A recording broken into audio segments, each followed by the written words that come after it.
Let's start with Saitama. Saitama's passive is all about his ultimate. To put it simply, his ultimate is the easiest to get. That is because an ordinary ultimate would need 350 damage to activate. However, Saitama only needs 200 damage to activate his ultimate. On top of that, the ultimate gain from finishers is highly increased.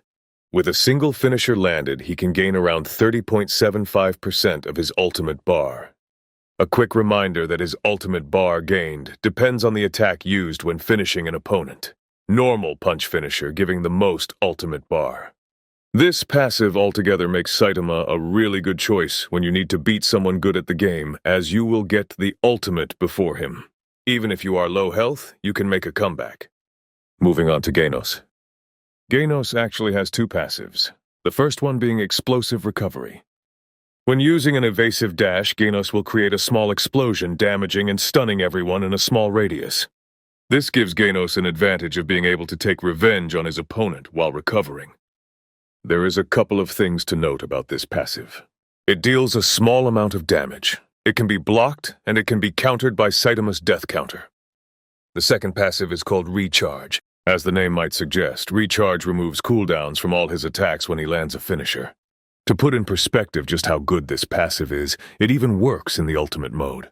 These passives are considered one of the best in the game by many people. The harmony between his passives and moveset make him a great character in every aspect. Blade Master. Blade Master has only one simple passive called Blade Ignition. Blade Ignition causes the blade to ignite and deal more damage on M1 attacks. But you have to get a kill with a finisher for it to activate.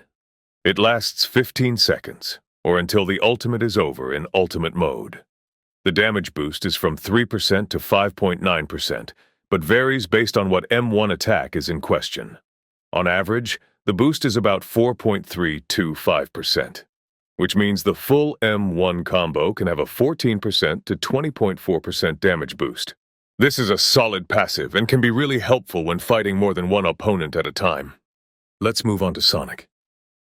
Sonic has one passive called Supreme Speed.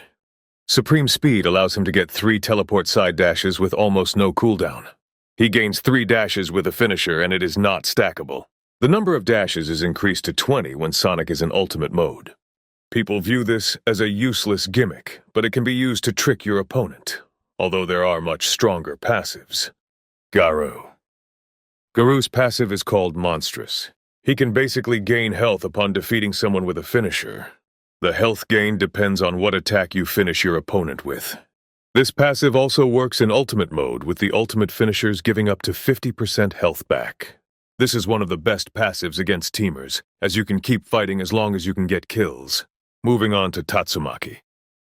Tatsumaki has a psychic barrier that she gains when she lands a finisher. The shield activates when Tatsumaki is blocking. This barrier can shield Tatsumaki from almost every attack thrown at her. When the shield breaks, it deals 10% damage to anyone around her and ragdolls them, making this a really good passive as you can use this in many scenarios. Metal Bat. Metal Bat's Adrenaline Rush is a passive that makes it easier for him to get his ultimate. For every damage that he receives, 50% of the damage taken counts as damage for his ultimate bar.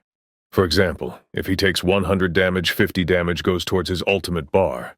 Because of this, his ultimate bar actually requires 420 damage to fill, instead of the regular 350 damage. This makes the passive balanced, but still lets him get stronger the more damage he takes. The passive also does not work on ultimate attacks.